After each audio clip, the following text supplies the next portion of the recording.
The Sesh.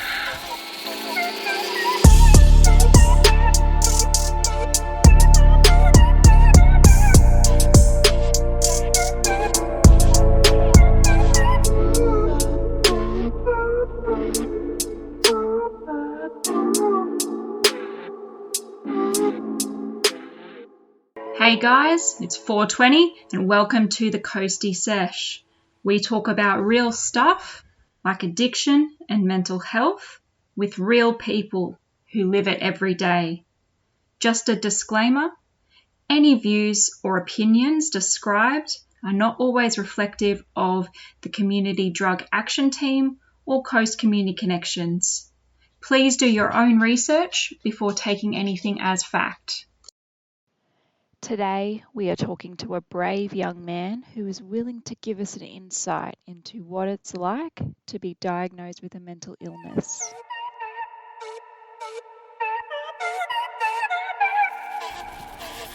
The Sesh. Hi, thanks for coming on. Hi. So you. I guess, why did you want to be a part of the podcast? What drew you to get involved? Just want to talk about my battle with mental health for the last 2 years. Yeah.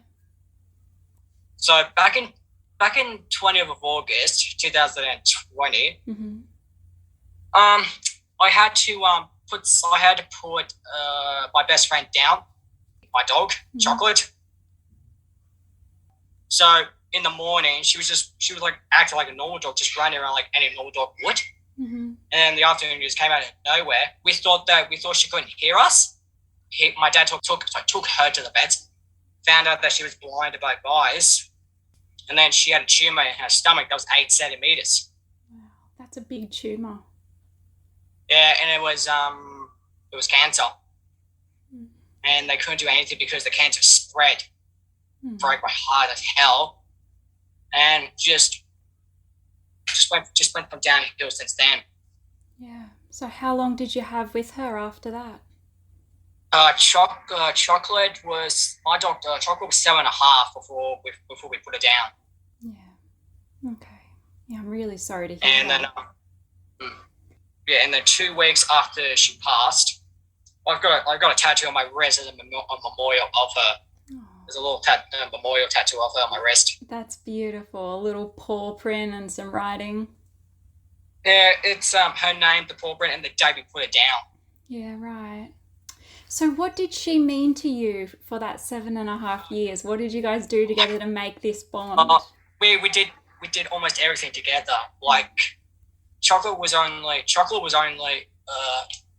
6 to 7 weeks old when I first got her for Christmas back in 2012. Very young, yeah.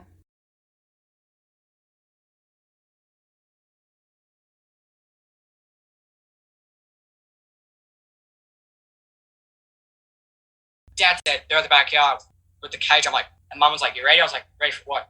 She opens the cage, and out comes this plate pup. What sort of dog was she? She was a Kelpie cross Staffy. So super lovable and super energetic? Oh, such a beautiful dog. A lot of trouble with her, but yeah, she was good. Yeah. And so what did she mean to you? Like, obviously you got through lots of stuff with her and she was there for you. Yeah, she was always there for me when I needed her the most. Yeah. So if I had not a good day at school, for example, and I just couldn't cope with it, Chocolate always came to me and stared right at my face, put her head on my lap. They really do know, and they know how to be there for you. And I think it shows that actions speak so much louder than words for humans when we're going through things, and animals do that really perfectly. I know I've got a dog and 2 cats, and instead of children, basically, and people always say to me, "Oh, do you have kids?" And I'm like, "No, I've got animals," and they're like, "Oh, you know, are you going to have kids?" And I'm like, these are my kids. They mean them well to me. They are. They are your kids. They are technically your kids when you think about it. That's the thing. That's it. And if Like, I lost them, like- it would be like losing a kid. And I can imagine for you, it's like losing a sibling and a best friend. Chocolate meant a lot to me when I had her. And she's like, there's a photo of me next to family members, and then I've got chocolate on my lap, and I'm looking at the camera with both my hands on top of chocolate, just holding her. Oh, so you've got a photo to remember all of that by. What told you that you were struggling? Well, after chocolate passed, I just didn't seem right. In my mind, it just didn't seem right because I was not. Oh, how can I say this? I wasn't as happy, as joyful, as playful as I was when I had chocolate. Yeah. And then I didn't want to talk to people, see people, whatever. Yeah. Like just. Yeah. Feeling like you just don't want to see people and low mood and feeling like you're not interested in the same sorts of things anymore. Yeah, that's correct. Yeah, that's correct. Like, and then I started a full-time job, and I think it was the next year. I was a full-time car detailer, and then I went to a doctor down at Erina, just to get an idea of what's wrong with me mentally. Yeah. Okay. So went to the first doctor, and he actually said to me that I've been diagnosed with mixed depression and anxiety. Yeah. Right. Yeah. So do you think it was there slightly before chocolate passed away, or do you think it started after that? Well, it was either probably after chocolate, in my opinion. Yeah, probably after chocolate passed, in my opinion. Yeah. And so it's sort of continued after that, or have you learnt skills to be able to cope with the anxiety and depression? Well, I have good support of family and friends. Like, I kept my diagnostic a secret for quite a while, actually, to be honest. Yeah. So what made you keep it as a secret? I want to understand that. I just thought that my parents would not believe me in a way. Yeah. So I kept it a secret for 3 or 4 months. Wow, that's a long time. And the first person I told was my mum. And then my mom's come to me and she's like, "What's wrong with you?" And I said, "Here, read this." Gave her a huge paperwork of my diagnostic, and she understand what she was going through because she's got anxiety too. Right. Did you know she had that before you showed it to her? I knew she had anxiety since I think she told me when I was 9 or 10 years old. She told me she had anxiety. Yeah. Right. I just didn't want to believe it. That's the problem. Yeah. It is hard. It's hard to believe and understand and get your head around. And then you're right, part of the issue of having anxiety and depression is feeling like no one's going to believe you or trust you. People are going to look at you differently. Yeah, that's really understandable. Yeah. And then so I told my mum, and then my mum and I had a discussion and then we told my dad together, and then everyone, and then they were supportive of what's going on. If I need help, I could call them and stuff like that. And then I told my friends a week later after that, and then and to be honest with you, I did not expect so much support from good friends of mine that I trust. What were some of the best things that people could have said to you when you told them? The best things? Yeah. What was the best support that you received when you told people you were struggling? They said to me, if you need anything or you're feeling down, just message me. We'll go out somewhere, sit on the beach somewhere and just chill. I'm like, why do you think that was so nice to hear from someone? It was actually much better than I thought. Yeah. To have that support from my friends that I've known since high school. Yeah, for sure. Yes. And someone, that you might not talk to all the time, but they message you and say, I care about you, and we don't have to label what's going on for you in that moment. We can just go do this thing together and sit together so you're not alone. Yeah, that's right. Yeah, that's correct. And then continue on. So after I got the diagnostics, and then I told my 2 employers because I told my first one because he said to me, if you go to the doctors for some mental health problems or just something, let me know and I'll be like, all right. So I told him, and I didn't tell my other employer, my boss, my other boss, because I did not know how he was going to react. So I told my second employer what happened, and then it was actually going to move me from the yard hand job at the yard to service car washing. So like washing cars that mechanic get fixed up, stuff like that. And And that's when I had a bit of attack. Yeah. What happened? What do you mean by attack? So I'm in the bay of the mechanics. I'm in a mechanics bay washing the car, and then I was washing the car. I got really overwhelmed. Mm-hmm. Got really overwhelmed so bad that I burst into tears. Yeah, right. Yeah. Really bad. Yeah. And the problem was I was just really, really putting pressure on me, on my mental health, put pressure on me physically and mentally. Well, physically I was okay, but mentally not. And those things are related, in terms of anxiety, we do feel it physically. We shake, our heart races, we breathe, we sweat. And, when we are exhausted physically, it means that our mental ability to cope with things is reduced too. So if you've had to make that change in job and you felt pressure and you were doing a different type of work, it makes sense that. So it was a similar job to what I was doing on the yard. Okay. But instead of doing like 40 cars or 50 cars a day, I was doing about 9 or 10 cars a day. Yeah, right. And then so I just got really overwhelmed with doing that many cars particularly. It might seem weird, but I feel more comfortable on the yard than in the service mechanics work bay, in the service car wash. Yeah, that makes sense. A different environment can make us feel very different. Some people walk into like the HSC exam and they can't handle being in a room like that. And some people can't handle being, on a cruise out in the ocean. They get freaked out by the vastness. It's different for everyone, and we don't know what's going to freak someone out and make them feel overwhelmed. So that's a really good point that, we are so unique, and we do have to recognize when we come across people in the world that something might overwhelm them that's just unique to them, and we need to acknowledge that and be open to that. And then the same year, 2021, last year, and then I think it was June or July of that year, we came into lockdown. Yeah. Because in February that same year, I injured my right shoulder, was overworking it, and was just going too fast for my shoulder, and I ended up hurting my shoulder. Wow. So I went for scans. So I didn't tell my employer that same day until the next week. So I was on workers' comp from February till July. When lockdown came down, stressed.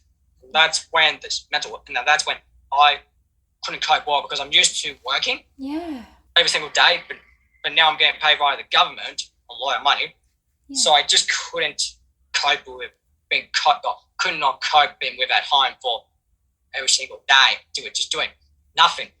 Yeah, that's really, really, I'm so glad you've come to talk about this, because I think so many people sit at home during this lockdown period and they don't understand why it's so different being locked in. And, you had that extra thing of, having an injury as well and trying to recover from that. But I think a lot of people can relate to that feeling of feeling stuck inside, almost like you're just seeing walls, and you feel like your brain's sort of exploding from inside out, and you're like, I don't know what to do with myself. I was asking myself the same question, actually. What am I doing to myself? What am I doing to myself? Am I being a bad influence on myself, or am I just trying to make myself worse? Yeah. But then I answered that question by no, I'm not. I'm just trying to make a living for myself. Yeah. And I mean, I'm kind of hearing that you built up your self-esteem and your self-worth based on the fact that you could work. And then when that was, when you couldn't work anymore and you had to go on leave, you had a lot of shame and feeling like, well, what do I do with my day now? Like, that's what I did. And what do I do with the rest of this time that I have on my hands? Because 24 hours is a long time. And there's a lot of 24 hours in that lockdown. Yeah, I used to work from like 4 a.m. in the morning to 4 p.m. in the afternoon. So yeah, that's a lot of hours that your brain and your body are, kept occupied, that you now have to fill in. So how did you manage that? How did you get through all of that? I spoke to family and friends, and then they said to me, if you need something or something's going on or you're feeling down, just talk to one of us, talk to someone, and then we'll help you. And then, so the first person I spoke to after what happened was a good friend of mine I used to know from high school. So she gave me a call and says, hey, I'm like, hey, what's going on? You're all right. I'm like, I just got diagnosed with mixed depression and anxiety. And she was like, well, what happened? I'm like, well, I just lost my dog. She was like, oh, that's right. And then so I told her everything. That she was just like, if she needed anything, or just give me a call and talk. Like, all right. Yeah, so the first person I spoke to was like friends, like, and how do I cope with it? Was just like I said, just talking to people that they do trust and they can support you through this trouble or this problem that you have. Yeah. I mean, it's so normal for people with depression and anxiety to question themselves when they call someone. So many people describe feeling like they're a burden and like no one wants to listen to their problems, and that they're just, I've heard people say, I don't want to be a sad sack, that kind of thing. How did you overcome some of those thoughts to actually pick up the phone and give someone a call? I had to face the fact. I just had to face the fact that Chocolate was no longer going to be with us. Yeah. It's hard, isn't it? Coming to this realization that somebody has left your life and that you need help now, and that, something has changed, and that's not your fault. There was nothing wrong with you to make that change. And it's just something that's happened. Yeah. Like I said, I just had to face the fact. I didn't want to believe that Chocolate was going to die. It was November last year I faced the fact. Yeah. So it was just after the 1 year anniversary, Chocolate passed. And I think a lot of people will empathise with that too, because a lot of people go through different forms of grief. We know, there's the grief of losing someone, the grief of a pet and your best friend. And there's even the grief of losing, your identity, which I kind of heard you talk about in terms of losing your job or being on workers' compensation for a period of time and being locked down. That's another loss. Yes. So I can imagine that would have triggered that same feelings. And then after lockdown got lifted and then we all got double vaxxed, I still didn't get called to work after lockdown. Mm-hmm. And then so, okay, what's going on? I have no money. And then like, okay, what's going to happen now? So I'm like, text my boss, what's going on, mate? I got a call from one of my employers to say, hey, do you want to come in for a meeting tomorrow? Thinking, what's going to happen? So I went in there and they said they regret doing this, but they had no choice because there's not enough jobs for me to do. There's not enough cars being sold. Like, they couldn't keep me open, so they released me because they couldn't keep me on. Yeah, right. Yeah, so you'd lost your job after making it through that really tough time of being locked away. You'd already lost Chocolate and you've been struggling and reaching out for as much help as you can, and then having thoughts of, am I going to be able to survive without an income? It's a lot to try and cope with. It was just really, really difficult through the lockdown period. Mm-hmm. During lockdown, it was hard for me to keep myself busy. Yes. Because there was nothing for me to do. Yeah. Well, apart from helping my brother and sister with homeschooling. Yeah. That's really great of you to get involved in that. And you're right, we weren't able to even just go to the shops and look around or, go find other jobs or talk to people face to face that we knew. We were really locked inside. And when you've been through what you've just been through, that's really hard. And we could not go. Yeah. I'm just sitting here like bored as hell. Yeah. Just doing nothing. And then, all of these thoughts that you'd been sort of keeping yourself busy from, the thoughts around, missing Chocolate, trying to get your head around that, thoughts, about how life is after school and all the changes that happen there. There must have been so much going through your head, and you had just all of this time to sit with that, and that's really difficult. Here's a funny story. During high school and primary school, I was known as the popular kid. Just doing classic teenage stuff, just doing silly stuff. Yeah. So, I mean, you look now, like I can see you, and you look like a pretty happy person who seems confident to be able to share their story, who, has these beautiful support people around you. Do you feel like you've made your way through those difficult times and you're in a different place now? I feel like I made progress, and I feel like I'm coping with most of the stuff, but there's still some stuff that I'm not coping with still, and that's how surprising due to someone that's got diagnosed with this condition, stuff like that. Exactly, because I think so many people, and I don't know if you found this when, people were reaching out to you after you told them about your diagnoses, I went through a period where I was really depressed and I was diagnosed with depression, and I reached out to people and they messaged me at the start, but I struggled for about 8 years with it without, really getting much help. And, people don't keep asking you if you need help after 8 years. They kind of give up on you. In fact, they kind of give up after 6 months. So, that's what I found anyway. So, I'm really glad that you took people up on that option to go get help. And that you were able to give them a call, because I found that really difficult. And you're right, it's not a journey where you just suddenly get better somehow. It's a journey of continually learning this new version of you and learning to love this new version of you and learning more and more coping skills. And that's a lifelong thing. And so with the anxiety side of it, also before this, I would always go out on a Friday night, Saturday night with some friends of mine. But after I got diagnosed, I would go out, but not for long. Yeah. Because it just, one night, anxiety got the best of me and just... Yeah, you're right. And I think this is really good for people to hear that, might not have been through this themselves. If you're noticing a friend that's saying no to coming out because they're just feeling overwhelmed and they're not really giving a good reason why, and they're kind of isolating a bit more and they just seem a bit more down, check on them like what your friends did to you. It could be some signs that they're not doing okay. What are the coping skills that you learned to get to this place where you are coping a little bit better now? Just getting out of the house for once by myself, and stuff like that. That's a really, really great thing to explain to people, because you're right.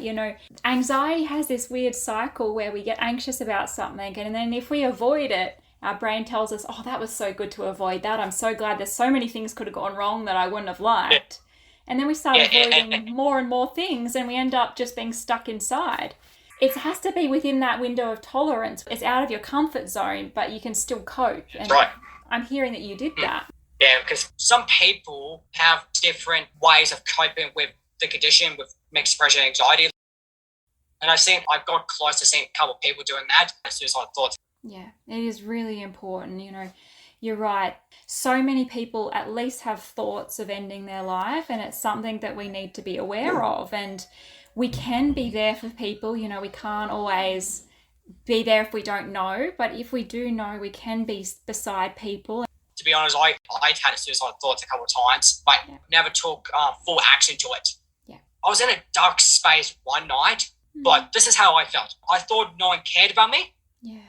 But as I thought about it, I'm like, well, everyone does care about me. I'm just not myself. Yeah. So I went out with friends the next day and told them what happened, and then they were with me the whole night and day. Oh, wow. That's really special. I'm so happy that you were able to tell people, and that's a really good example. People have thoughts of suicide and it just comes upon them. And for you to be able to notice that you weren't yourself in that moment, go be around people to try and help you stay safe.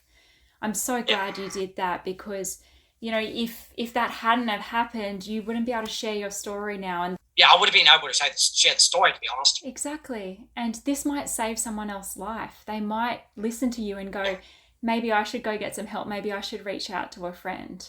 The other reason I want to talk about mental health is because I want to spread awareness about depression, anxiety, and mental health. Because if someone comes to me and says, I've got a problem, I know what I've gone through, but nothing worse to what people are going through. So I'm learning as I go. Absolutely. So I want for everyone that's watching the podcast and stuff like that, I just want people to learn that mental health is not a thing that you get better instantly. It's a condition that people take time of recovering, trying to recover and cope with. For me, I've still not coped well fully with it. Mm-hmm. You still haven't got over most of it, but you're still trying to cope your life with it as you go on. So that's what everyone should know is, if you have a problem and you want to talk to someone, talk to either Beyond Blue or Lifeline on the website and tell them what's going on, and then they will help you for this sort of stuff. So what I'm trying to say is, I spread the message to people. That is such a great way to summarize it. Thank you so much for sharing that. And you're right, people that are employed or mostly they're volunteers, actually. They volunteer for Lifeline or Beyond Blue. And I know that it's just a voluntary thing where people go because they want to listen and they want someone to not feel alone in that moment. Someone's waiting for you to call them. And if you haven't got a friend to call, there is Lifeline and Beyond Blue, as you said. And they're just waiting so that they can sit with you. They're not going to solve it because we can't solve it. Just as you said, just having a friend there can help. And these people are a friend that's willing to be a friend of anyone. Everyone was born and they deserve to be alive because they were born, full stop. There is no other reason that someone deserves to be alive except for the fact that they are alive. There's nothing that can make us undeserving of life. We are all deserving of life. And that is so great that you are willing to share and encourage people that you were in that dark place and now you respect life enough to try and help people realize that they deserve that too. Yeah. I didn't start to help anyone until I knew that I could control myself. Yeah. Like most people say to me that it will take a couple of months to go for recovery, and I go, no, it will take a long time. No, that is very true. It happens to anyone at any age, and it's a lifelong thing. And I'm kind of glad that it's a lifelong thing now that I'm in recovery, I call it, because I see that we're never recovered, but I am staying in recovery. The other thing is I noticed, when coming into recovery from mental health issues, I'm grateful for all of the pain that I went through now because it motivates me to do things like making this podcast, talking to other people. I'm now working in the mental health field and that kind of thing because I'm so passionate about the pain that I went through and making sure no one else stays in it for that long. I'm sure it's the same for you. You wouldn't be this motivated to come on and talk to people if you hadn't gone through what you'd gone through. And setting small goals of what they can achieve in a certain amount of time. So, for example, I set myself a goal. If I don't yell at anyone for a week, that's a goal achieved. Yeah. Then it goes up and up and up to medium goals. Then it goes big goal, stuff like that. So I'm still doing the little goals as I go, because if you go from little to big like that, you're gonna stress yourself out too much. That's very true. It's too big of a leap. They call them SMART goals, where they're specific, measured. Yes, SMART goals. Yeah, achievable, realistic, and time-orientated, which is exactly what you're saying. They need to be smaller goals that are broken down into little pieces that we can slowly achieve, and we've got to be willing to actually pat ourselves on the back when we meet them.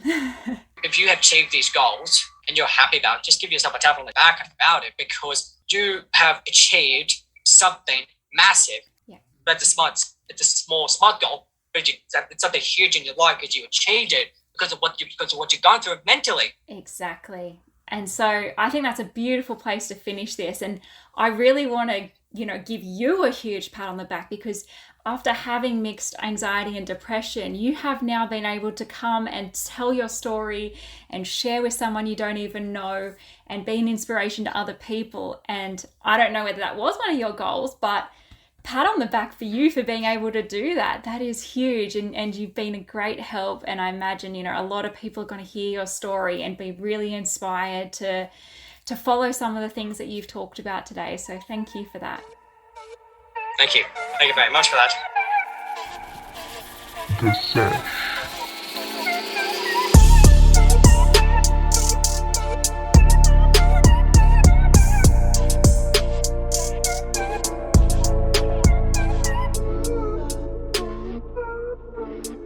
If you or someone else needs support, please reach out. You can always call emergency on 000, Kids Helpline 1800 55 1800, Lifeline on 13 11 14, the New South Wales Mental Health Line on 1800 011 511, counsellingonline.org.au for online counselling. Don't do this alone. The Sesh.